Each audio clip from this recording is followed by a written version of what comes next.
The title of today's lecture no doubt reminds you of a passage in Goethe's Faust, when Faust, representing striving man, enters into a pact with evil powers, represented by the emissary from hell, Mephistopheles. Faust is to sign the pact in blood. At first he regards this as a joke, but Goethe undoubtedly meant the words spoken by Mephistopheles at this point to be taken seriously. Quote, "Blood is a very special fluid." Close quote. Goethe commentators usually provide curious interpretations of this passage. You will be aware that so much has been written about Goethe's Faust that it can fill libraries. I naturally cannot go into what every commentator has said about this particular passage, but it all amounts more or less to what is said by a recent commentator, Professor Jakob Meine. Like others, he regards Mephistopheles' remark to be ironic, but Meine adds a curious sentence. I quote it in order to illustrate the amazing things said about Goethe's Faust. Meine states, quote, "The devil is an enemy of blood."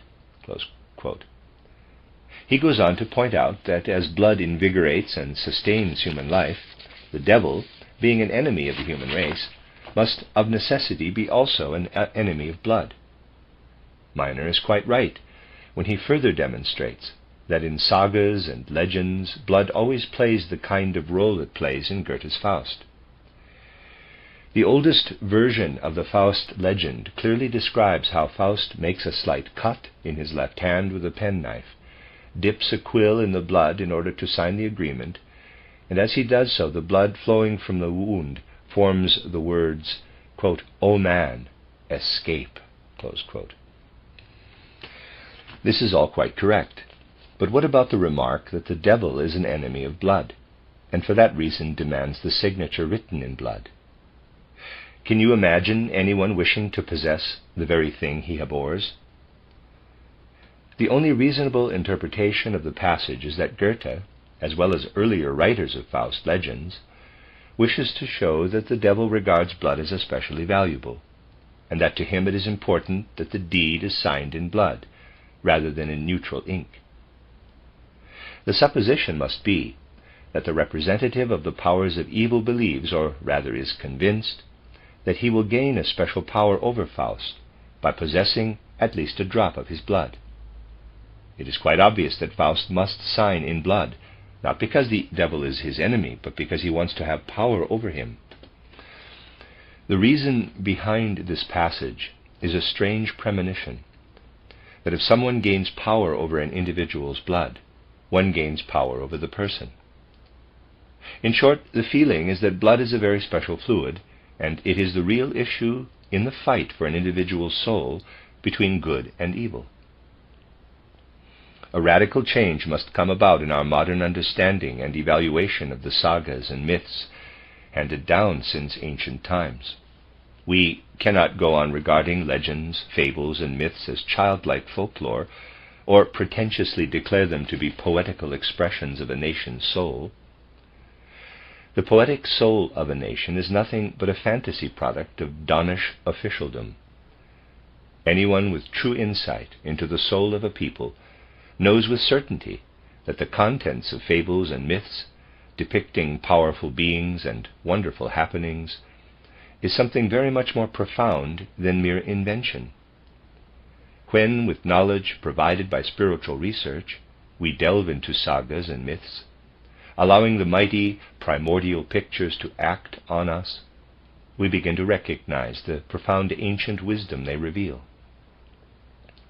To begin with, one naturally wonders how it was possible for primitive man, with his unsophisticated views, to depict, in the form of fables and myths, cosmic riddles that are unveiled and described in exact terms by means of modern spiritual research. This at first seems very surprising. However, as further research reveals how these ancient fables and myths came into existence, one ceases to be amazed, and all doubt vanishes. One discovers that myths and fables, far from containing naive views, are filled with primordial wisdom. A thorough study of myths and fables yields infinitely more insight than today's intellectual, experimental sciences. Admittedly, the approach to such a study must be with spiritual scientific methods. Whatever legends have to say about blood is important, because in earlier times an individual's inherent wisdom made him aware of the true significance of blood, this special fluid that in human beings is a stream of flowing life. Whence this wisdom came in ancient times is not our concern today. It will be the subject of a later lecture, though an indication will be given at the close of this one. Today we shall look at the significance of blood in human evolution and its role in cultural life. However, our discussion will not be from a physiological or any other natural scientific point of view, but from that of spiritual science. It will be a help if, before pursuing our subject, we remind ourselves of a maxim that originated within the civilization of ancient Egypt, where the priestly wisdom of Hermes held sway. This maxim, which expresses a fundamental truth, is known as the Hermetic maxim, and runs as follows, quote, "As above, so below." Close quote. All kinds of trivial explanations of this saying are to be found, but the one that concerns us today is the following. It is obvious to spiritual science that the world accessible to our five senses, far from being complete in itself, is a manifestation of a spiritual world hidden behind it. This hidden world is called, according to the Hermetic maxim, the world above, or the upper world. The sense world, spread all about us, perceptible to our senses and accessible to our intellect, is called the world below, and is an expression of the spiritual world above it. The physical world is therefore not complete to the spiritual researcher, but is a kind of physiognomic expression of the soul and spirit world behind it. Just as when looking at a human face one does not stop short at its shape and features, but recognizes them as an expression of the soul and spirit behind them. What everyone does instinctively when faced with an ensouled being, the spiritual researcher does in regard to the whole world. The axiom, "as above, so below," when applied to a human being, means that a person's soul impulses come to expression on the face. A hard, coarse face demotes coarseness of soul. I think that should be denotes coarseness of soul. A smile, inner joy, and tears, inner suffering. Let us now apply the Hermetic axiom to the question, what is wisdom? Spiritual science has often pointed to the fact that human wisdom is related to experience, particularly to painful experience. For someone actually in the throes of pain and suffering, the immediate experience will no doubt be inner discord. But when pain and suffering have been conquered, when only their fruits remain, a person will say that from the experience a measure of wisdom is gained. The happiness, enjoyment, and contentment life brings one gratefully accepts. But more valuable by far, once it is overcome, is the pain and suffering, for to that people owe what wisdom they possess. Spiritual science recognizes in wisdom something like crystallized pain, pain transformed into its opposite. It is interesting that modern research, with its more materialistic approach, has come to the same conclusion. A book well worth reading was published recently about the mimicry of thought. The writer is not an anthroposophist, but a natural scientist and psychologist. He sets out to show that a person's thought life reveals itself in the physiognomy, and draws attention to the fact that a thinker's facial expression always suggests assimilated pain. Thus you see emerging, interspersed with more materialistic views, a confirmation of an ancient maxim that originated from spiritual knowledge. This will happen more and more frequently. You will find ancient wisdom gradually reappearing within the framework of modern science. Spiritual research confirms that everything that surrounds us in the world, the configuration of minerals, the covering of vegetation, the world of animals, is the physiognomic expression of the life of spirit behind it. It is the below, reflecting the above. Spiritual science maintains that what thus surrounds us can be properly understood only when one has knowledge of the above, that is, knowledge of the prototypes, the primordial beings from whom it all originated. Today, we shall turn our attention to that which creates on earth its physiognomic expression in the blood. Once the spiritual background of blood is understood, it will be recognized that such knowledge must, of necessity, influence our spiritual and cultural life. The problems human beings are facing today are momentous and pressing, especially educational problems, involving not only the young but also entire populations. These particular problems are bound to increase as time goes on.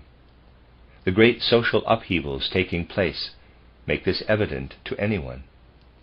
Demands causing anxiety are continually made, whether in the guise of the woman question, the labor question, or the peace question. These are all problems that become understandable once insight is gained into the spiritual nature of blood. Another question, similar in nature, which is again coming to the fore, is that of race. The racial problem cannot be understood unless one understands the mysterious effect when blood of different races is mingled. And finally, there is the problem of colonization that also belongs to in this category. This problem has become even more pressing since attempts have been made to tackle it more consistently than was formerly the case. It arises when cultivated people are to share their lives with uncultivated people.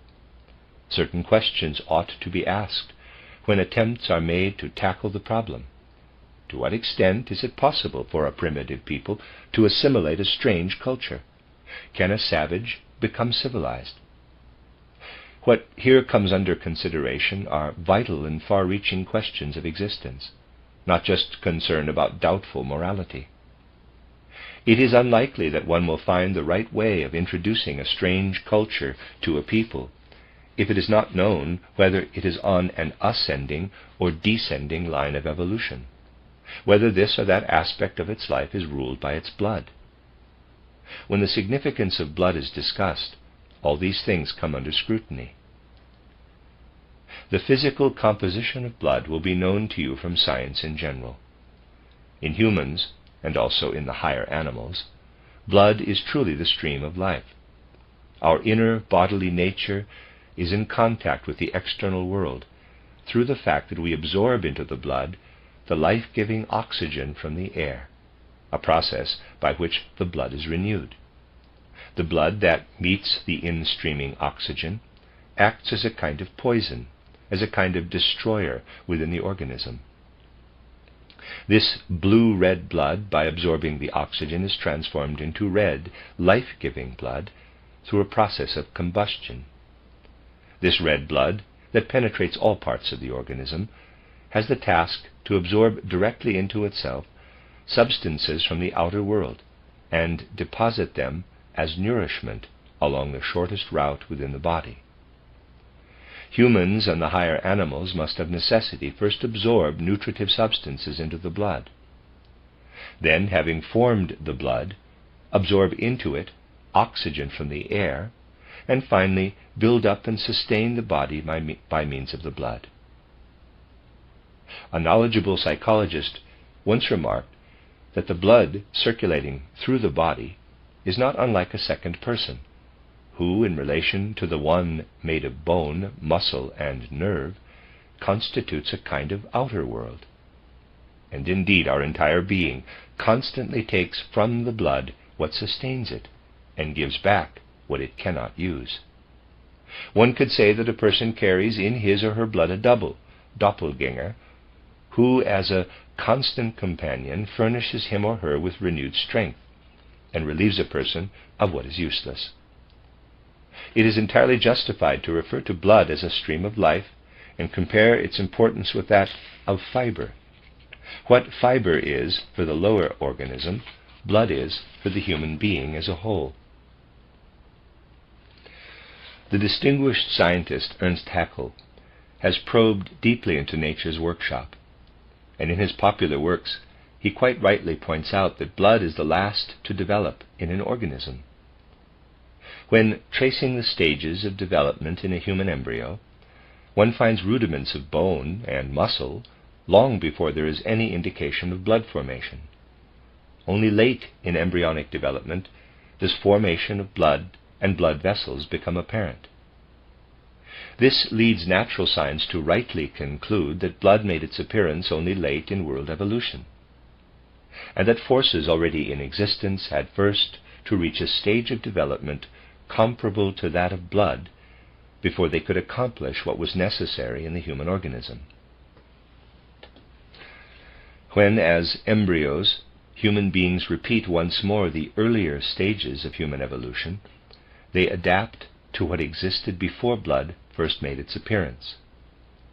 This a person must do in order to achieve the crowning glory of evolution, the enhancement and transmutation of all that went before into that special fluid that is blood. If we are to enter into the mysterious laws of the spiritual realm that hold sway behind blood, we must first take a brief look at some of the basic ideas of spiritual science. You will come to see that these basic ideas are the, in quotes, above, and that this above comes to expression in the laws that govern blood, as it does in all other laws, as if in a physiognomy. There are in the audience some who are acquainted with the basics of spiritual science. They will allow a brief repetition for the sake of others who are present for the first time. In any case, repetitions help to make these basic ideas clearer, as light will be thrown on them from a different aspect. In fact, what I am going to say may well appear as just a string of words to those who as yet know nothing about spiritual science and are therefore unfamiliar with this outlook on life. However, when ideas behind words seem to have no meaning, it is not always the ideas that are at fault. In this context, a witty remark made by Georg Christoph Lichtenberg is apt. He said, "If a head and a book collide, and the result is a hollow sound, it is not always the book's fault." So too, when some of our contemporaries pass judgment on spiritual truths, which to them seem like a string of words, it is not always spiritual science that is at fault. However, those acquainted with spiritual science will know that the references made to higher beings are to beings that really do exist, even if they cannot be found in the physical world. Spiritual science recognizes that humans, as they appear in the sense world to physical sight, represent only a part of their true being. In fact, behind the physical body, there are several more principles that are invisible to ordinary sight. Human beings have the physical body in common with the so-called surrounding lifeless mineral world. In addition, they have a life body or ether body. What is here understood by ether is not that of which natural science speaks. The life body or ether body is not something speculative or thought out, but is as concretely visible to the spiritual senses of the clairvoyant as are physical colors to physical sight. The ether body is the principle that calls inorganic matter into life, and in lifting it out of lifelessness, weaves it into the fabric of life.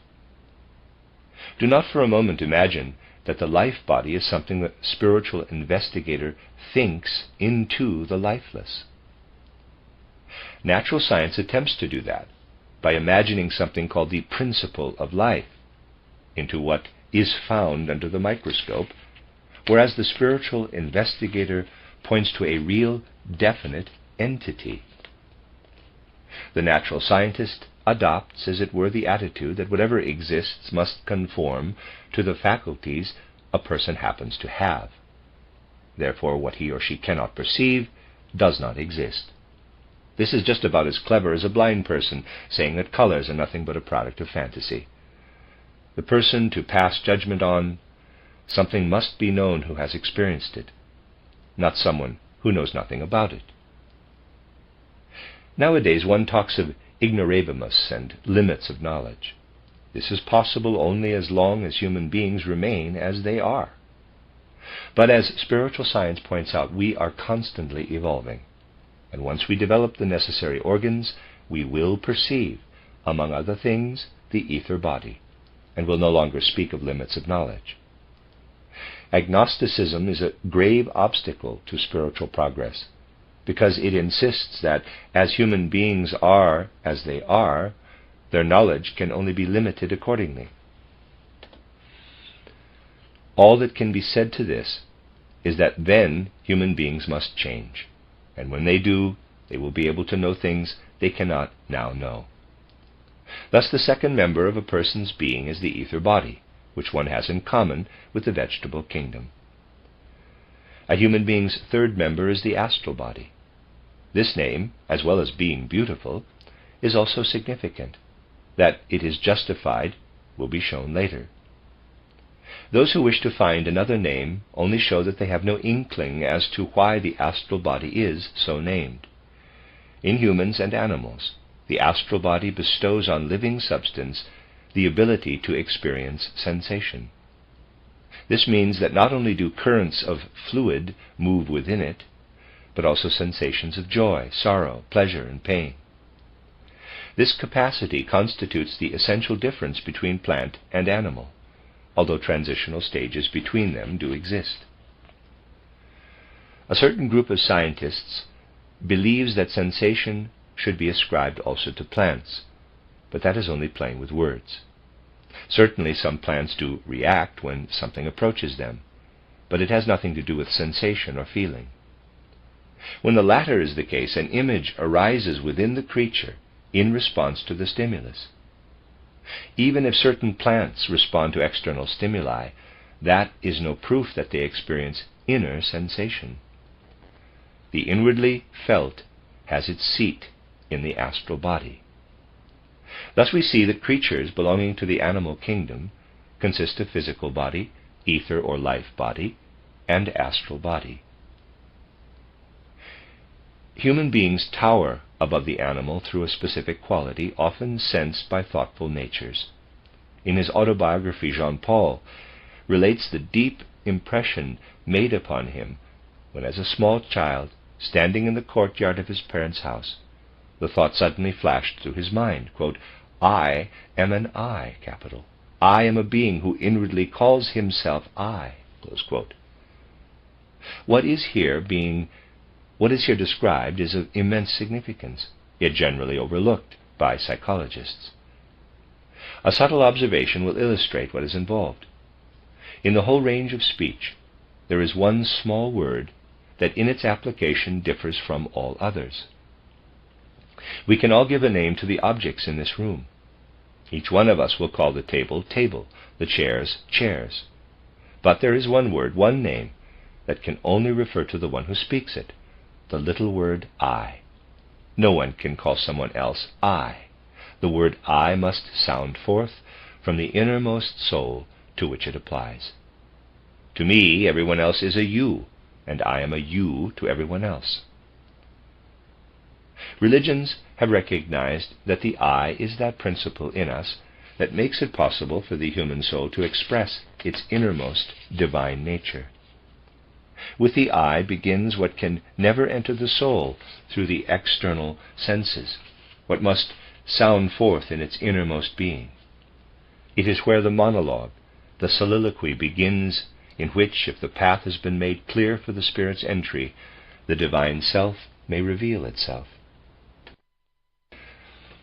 In religions of earlier cultural epochs, and still in the Hebrew religion, the word capital I was called the unutterable name of God.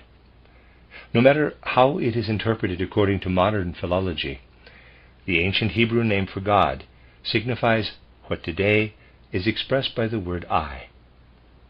A hush went through the assembly when the initiate spoke the, quote, name of the unknown God, close quote. The people would dimly sense the meaning contained in the words that resounded through the temple, quote, I am the I am, close quote.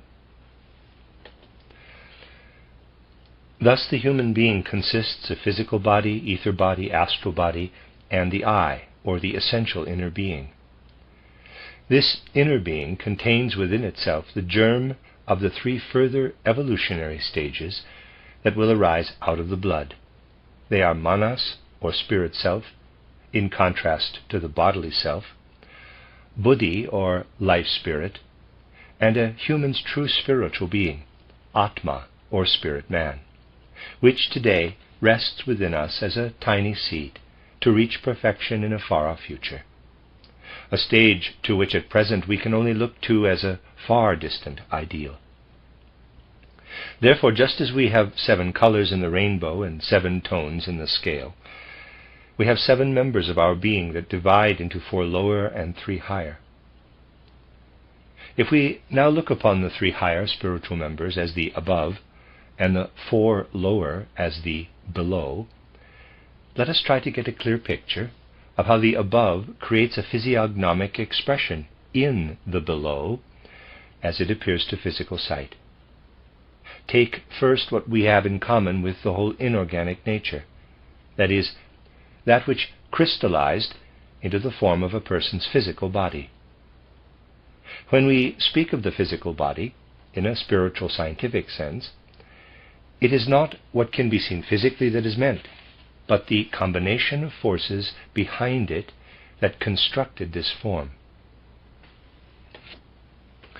The next member of our being is the ether body, which plants and animals also possess, and by means of which they are endowed with life. The ether body transforms physical matter into living fluids, thus raising what is merely immaterial into living form. In animal and human, the ether body is permeated by the astral body, which calls up in the circulating fluid inner participation of its movement, causing the movement to be reflected inwardly.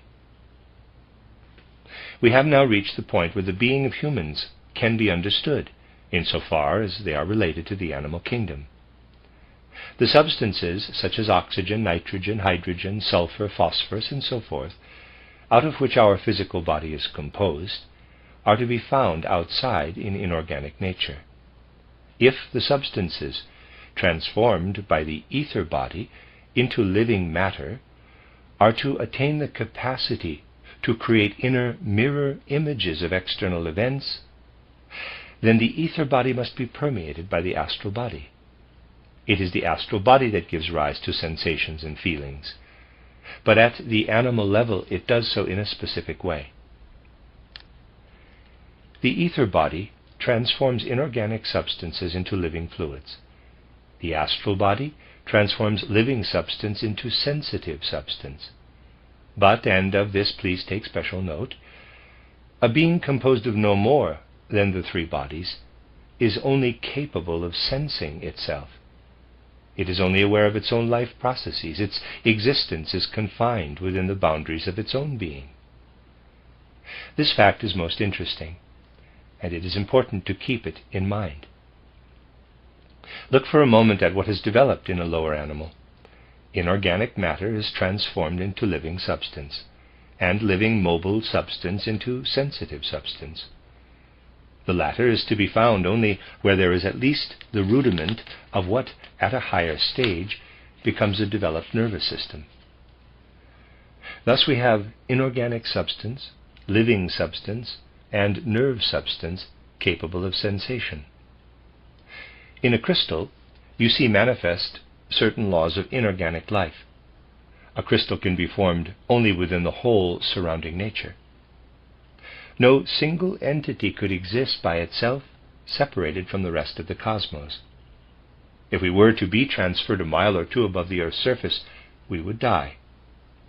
Just as we are conceivable only within the environment to which we belong, where the necessary forces exist that combine to form and sustain us, so too in the case of a crystal.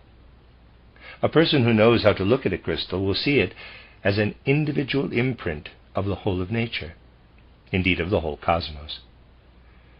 George Leopold Chrétien Cuvier is quite right when he says that a competent anatomist is able to deduce from a single bone to what kind of animal it belongs, as each kind has its own specific bone formation. So you see that in the form of a crystal, a certain aspect of the whole cosmos is reflected, just as an aspect of the whole cosmos is imprinted on living substance.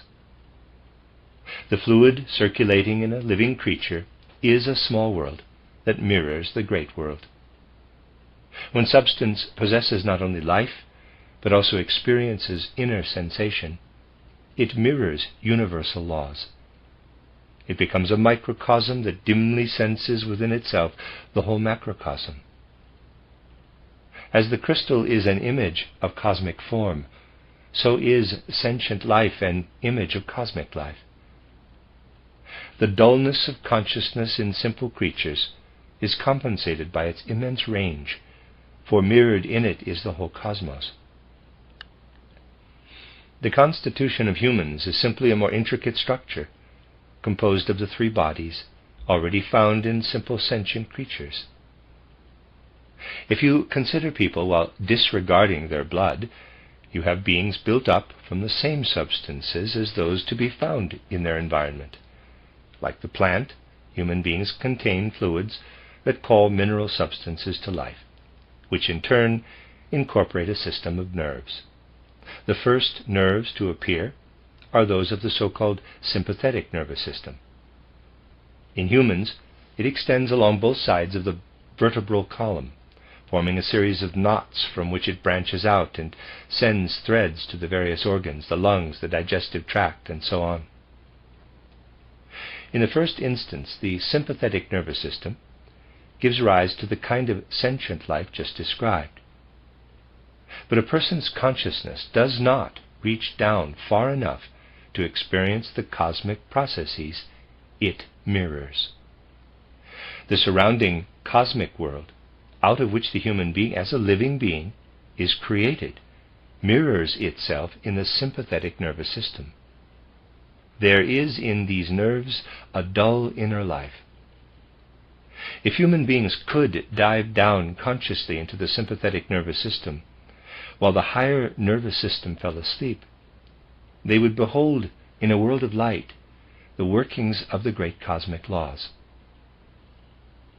Human beings once had a clairvoyant faculty that has been superseded. However, it can still be experienced if, through certain measures, the function of the higher nervous system is suspended, setting free the lower consciousness. When that happens, the world is experienced through the lower nervous system, in which the environment is mirrored in a special way. Certain lower animals still have this kind of consciousness. As explained, it is extremely dull, but provides a dim awareness of a far wider aspect of the world than the tiny section perceived by humans today. At the time when evolution had reached the stage of the cosmos being mirrored in the sympathetic nervous system, another event occurred in human beings. The spinal cord was added to the sympathetic nervous system. The system of brain and spinal cord extended to the organs, through which contact was established with the outer world. Once their organisms had reached this stage, humans were no longer obliged to be merely a mirror for the primordial cosmic laws. The mirror image itself now entered into relationship with the environment. The incorporation of the higher nervous system, in addition to the sympathetic nervous system, denoted the transformation that had occurred in the astral body. Whereas formerly it participated dully in the life of the cosmos, it now contributed its own inner experiences. Through the sympathetic nervous system, a being senses what takes place outside itself. Through the higher nervous system, what takes place within itself. In individuals at the present stage of their evolution, the highest form of the nervous system is developed. It enables people to obtain from the highly structured astral body what is needed to formulate mental pictures of the outer world. Therefore, a person has lost the ability to experience the environment in the original dull pictures. Instead, individuals are aware of their inner life and build within the inner self a new world of pictures on a higher level. This world of mental pictures mirrors, it is true, a much smaller section of the outer world, but does so much more clearly and perfectly. Hand in hand with this transformation, another one occurred on a higher evolutionary level. The reorganization of the astral body became extended to the ether body, just as the ether body, through its reorganization, became permeated with the astral body, and just as there was added to the sympathetic nervous system that of the brain and spinal cord, so what was set free from the ether body, after it had called into being the circulation of living fluids, now transformed these lower fluids into what we call blood. Blood denotes an individualized ether body, just as the brain and spinal cord denote an individualized astral body. And through this individualizing comes about that which expresses itself as the I. Having traced man's evolution up to this point, we notice that we are dealing with a gradation in 5 stages. First, the physical body, or inorganic, neutral, physical forces. Second, the ether body, or living forces, to be found also in plants. Third, the astral body, manifesting itself in the lower, or sympathetic nervous system. Fourth, the higher astral body, emerging from the lower astrality, manifesting itself in the brain and spinal cord. And finally, the principle that individualizes the ether body. Just as 2 of humanity's principles, the ether and astral bodies, have become individualized, so will the human being's first principle, built up out of external lifeless substances, that is, the physical body, become individualized. In present-day humanity, there is only a faint indication of this transformation. We see that formless substances come together in the human body, that the ether body transforms them into living forms, that through the astral body the outer world is reflected and becomes inner sensation, and finally this inner life produces of itself pictures of the outer world. When the process of transformation extends to the ether body, the result is the forming of blood. This transformation manifests itself in the system of heart and blood vessels, just as the transformation of the astral body manifests in the system of brain and spinal cord. And as through the brain the outer world becomes inner world, so does this inner world become transformed through the blood into an outer manifestation as the human body. I shall have to speak in similes if I am to describe these complicated processes. The pictures of the external world made inward through the brain are absorbed by the blood and transformed into vital formative forces. These are the forces that build up the human body. In other words, blood is the substance that builds the body. We are dealing with a process that brings the blood into contact with the outer world. It enables it to take from it the most perfect substance, oxygen. Oxygen continually renews the blood, endowing it with new life.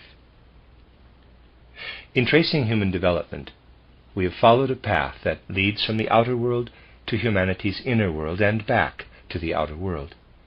We have seen that the origin of blood coincides with our ability to face the world as an independent being, a being able to form his or her own pictures of the external world from its reflection within the self. Unless this stage is reached, a being cannot say I to itself. Blood is the principle whereby I-hood is attained.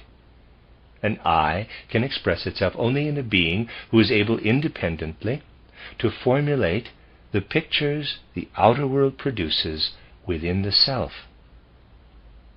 A being who has attained I-hood must be able to take in the outer world and recreate it within the self. If we possessed only a brain without a spinal cord, we would still reproduce within ourselves pictures of the outer world and be aware of them, but only as a mirror image.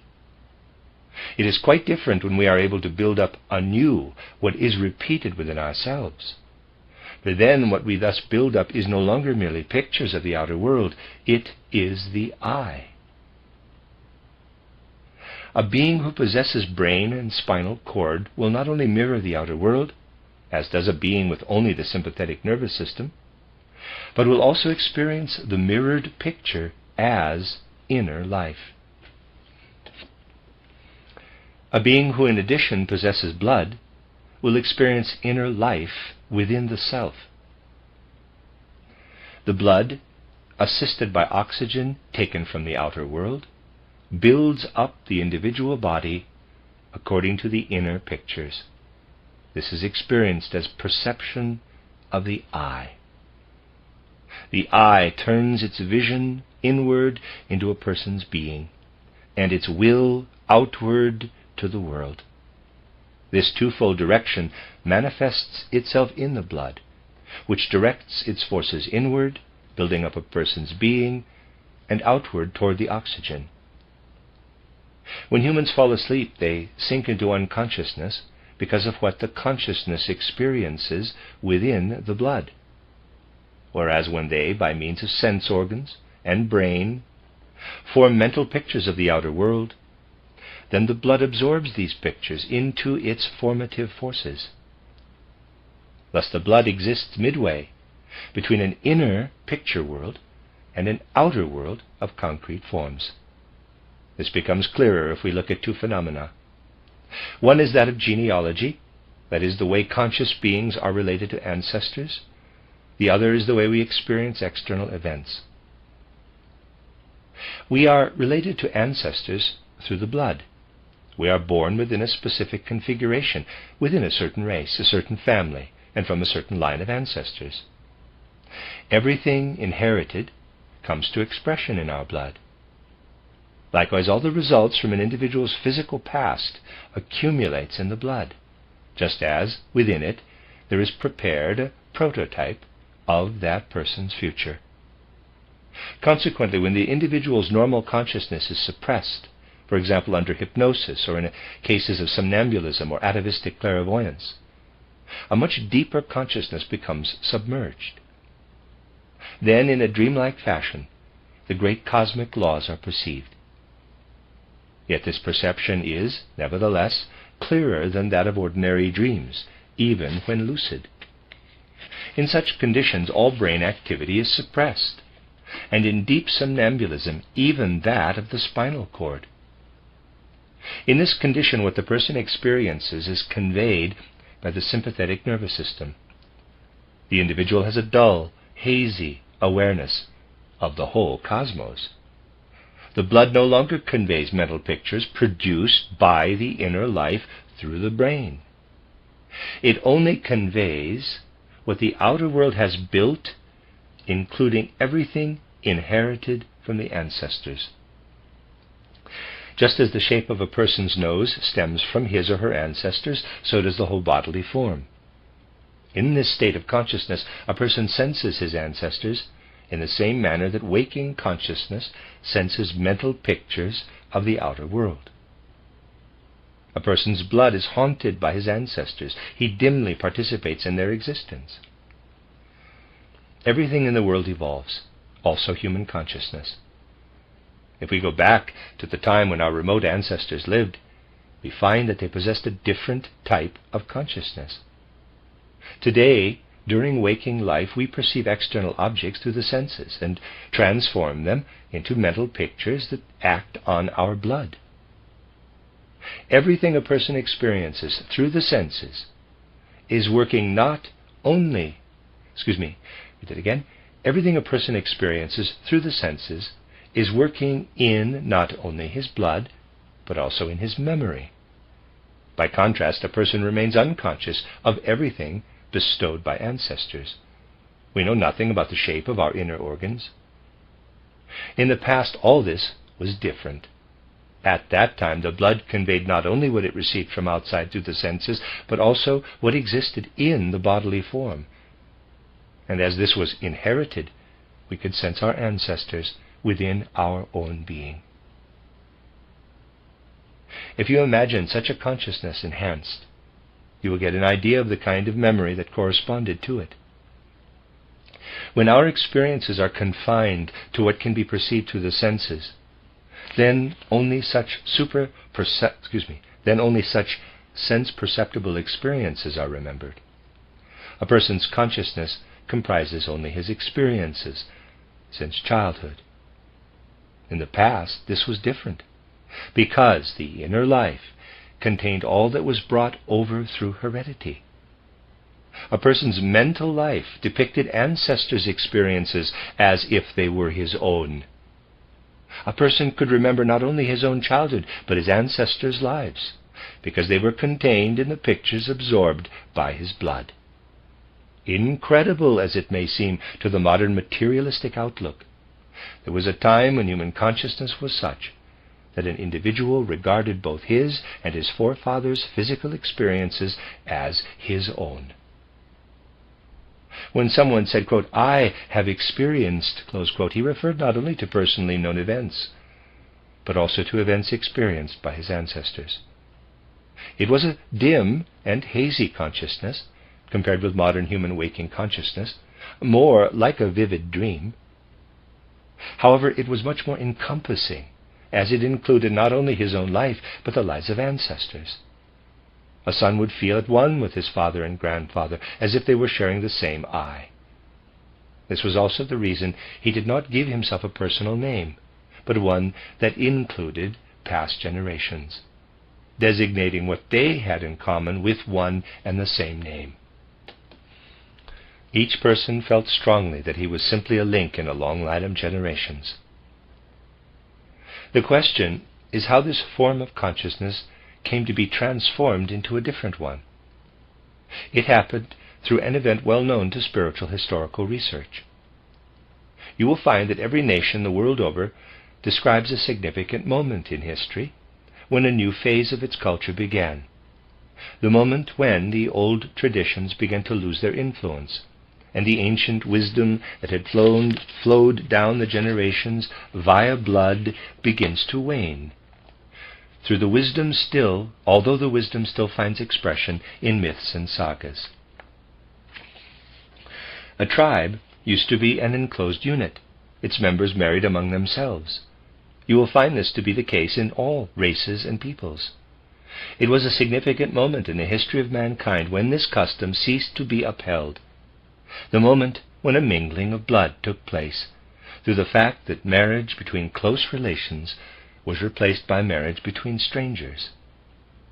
Marriage within a tribe ensured that the same blood flowed through its members down the generations. Marriage between strangers allowed new blood to be introduced into a people. The tribal law of intermarriage will be broken sooner or later among all peoples. It heralds the birth of the intellect, which means ability to understand the external world, to understand what is foreign. The important fact to bear in mind is that in ancient times a dim clairvoyance existed, out of which arose sagas and legends, and that the clairvoyant consciousness is based on unmixed blood, whereas our awakened consciousness depends on mixed blood. Surprising as it may seem, marriage between strangers has resulted in logical, intellectual thoughts. This is a fact that will increasingly be confirmed by external research, which has already made a beginning in that direction. The mingling of blood extinguishes the former clairvoyance and enables humanity to reach a higher stage of evolution. When a person today goes through esoteric training and causes clairvoyance to reappear, that person transforms it to a higher consciousness, whereas today's waking consciousness has evolved out of the ancient dim clairvoyance. In our time, a person's whole surrounding world, in which he acted, came to expression in the blood. Consequently, this surrounding world formed the inner in accordance with the outer. In ancient times, it was more a person's inner bodily life that came to expression in the blood. A person inherited, along with the memory of his ancestors' experiences, also their good or bad inclinations. These could be traced in his blood. This ancestral bond was severed when blood became mingled through outside marriages. The individual began to live his own personal life. He learned to govern his moral inclinations according to his own experiences. Thus, ancestral power holds sway in unmixed blood, that of personal experience in mixed blood. Myths and legends told of these things, quote, "That which has power over thy blood has power over thee," close quote. Ancestral power over a folk came to an end when the blood, through being mingled with foreign blood, ceased to be receptive to its influence. This held good in all circumstances. Whatever power wishes to subjugate a person will have to exert an influence that imprints itself in his blood. Thus, if an evil power wishes dominance over an individual, it must gain dominance over his or her blood. That is the profound meaning of the quotation from Faust, and the reason the representative of evil says, quote, "Sign your name to the pact in blood. Once I possess your name written in your blood, I shall have caught you by the one thing that will hold man. I shall then be able to pull you over to my side." Close quote. That which possesses a person's blood possesses that person and possesses the human eye. When two groups of human beings confront one another, as used to be the case in colonization, then only if there is true insight into evolutionary laws is there any possibility of foreseeing if the foreign culture can be assimilated. Take the case of a people that is very much at one with its environment, a people into whose blood the environment has, as it were, inserted itself. No attempt to graft upon it a foreign culture will succeed. It is simply impossible, and is also the reason why in certain regions the original inhabitants became extinct when colonized. One must approach such problems with insight and realize that anything and everything cannot be forced upon a people. It is useless to demand of blood more than it is able to endure. Modern science has discovered recently that if blood from one animal is mixed with that of another not akin to it, the two types of blood prove fatal to one another. This is something that has been known to spiritual knowledge for a long time. Just as unrelated types of blood, if mixed, cause death, so is the old clairvoyance killed in primitive humanity when blood from different lines of descent are mingled. Our modern intellectual life is entirely the outcome of the mingling of blood. Once this approach is adopted, it will be possible to study what effect the mingling of blood has had on the various people in the course of history. Thus, when the blood of animals from different evolutionary stages is mixed, the result is death. Whereas that is not the case when the species are related. The human organism survives when, through marriage, blood is mingled with strange blood. Here the result is the extinction of the original animal kind of clairvoyance and the birth in evolution of a new consciousness. In other words, something happens in humans, but on a higher level, that is similar to what happens in the animal kingdom, where strange blood kills strange blood. In the human kingdom, strange blood kills the hazy clairvoyance that is based on kindred blood. Therefore, it is a destructive process that gave rise to the modern human wakeful day consciousness. The kind of spiritual life that resulted from intermarriage has been destroyed in the course of evolution, while the very thing that destroyed it, that is, marriage between strangers, gave birth to the intellect and today's lucid consciousness. What is able to live in a person's blood lives in that person's eye. Just as the physical principle comes to expression in the physical body, the ether body comes to expression in the system of living fluids, and the astral body in the system of nerves, so does the eye come to expression in the blood. Physical principle, ether body, and astral body are the above. Blood, the eye, forms the center, and physical body, living fluids, and nervous system are the below. Therefore, whatever power wishes to dominate humans must take possession of their blood. These are the things that must be taken into account if progress is to be achieved in practical life. For example, just because the eye comes to expression in the blood, a people's racial character can be destroyed through colonization, when more is demanded than the blood can endure. Not till beauty and truth become part of the person's blood does he truly possess them. Mephistopheles wants power over Faust's eye.